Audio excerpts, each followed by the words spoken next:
Hi friends, कैसे हो आप लोग। स्वागत है आपका अपने channel math research centre Aryan पर। तो फ्रेंड्स, आज मैं फिर से लेके आया हूँ आपके लिए काफ़ी ज़्यादा भयानक और डरावना स्टोरी। तो चलिए कहानी को शुरू करते हैं। शीर्षक का नाम है भूतिया हवेली।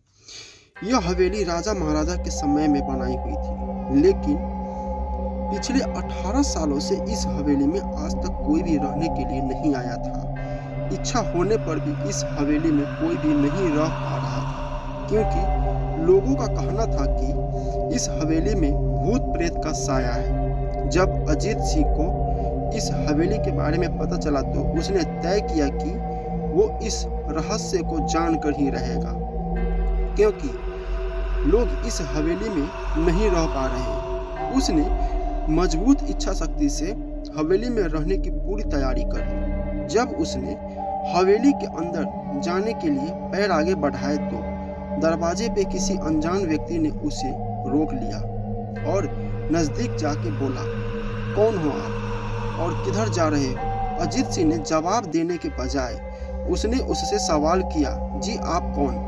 मेरा नाम अर्जुन सिंह और मैं यहीं पास में ही रहता हूँ। अजीत ने कहा, ओह अच्छा, मैंने सुना है कि यह एक भूतिया हवेली है और यहाँ कोई नहीं आ पाता है, इसलिए मैं इस हवेली में एक दिन रुकने का फैसला किया है। अर्जुन सिंह ने कहा, जी हाँ, आपने सही सुना है और आप भी अंदर मत जाइए। मेरी माने तो आप भी वापस लौट जाइए, यहाँ बहुत खतरा है। यह सुनकर अजीत सिंह खुश हो गया, जैसे उन्हें कोई लॉटरी लग गई हो। अर्जुन के खुशी के देखकर बोला, आप क्यों खुश हो रहे हो।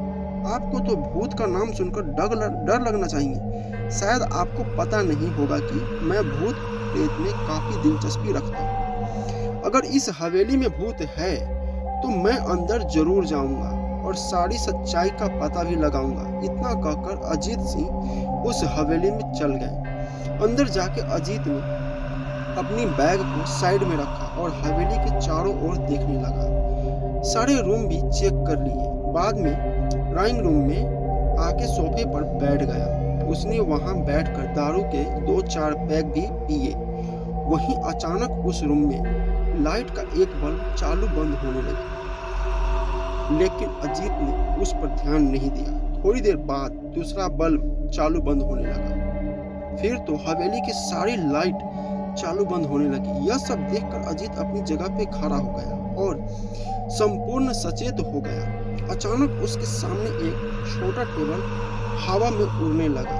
करीब 6 फुट हवा में ऊपर जाके गोल गोल घूमने लगा और बाद में अजीत की ओर तेजी से आने लगा। अजीत ने तुरंत ही अपनी जगह बदल दी और दूसरी ओर चला गया और वो टेबल वहीं जाके गिरा जहां अजीत खड़ा था। अजीत कुछ समझ पाता उतने में सोफे की सीट उसकी ओर आने लगी।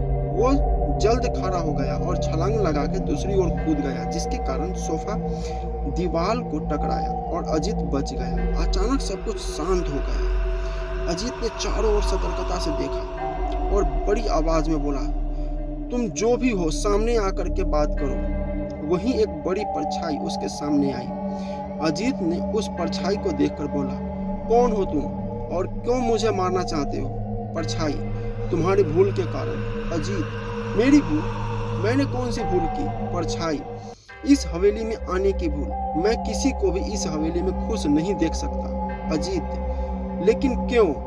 वो परछाई जवाब दिया, आज से 18 साल पहले इस हवेली के मालिक ने मुझे यहीं पे ही मार डाला था। मेरी कोई गलती भी नहीं थी। इस कारण की वजह से मेरी आत्मा इस हवेली में भटकती रहती है। मैं किसी को भी इस हवेली में नहीं रहने दूंगा, क्योंकि इस हवेली में मेरा खून हुआ था।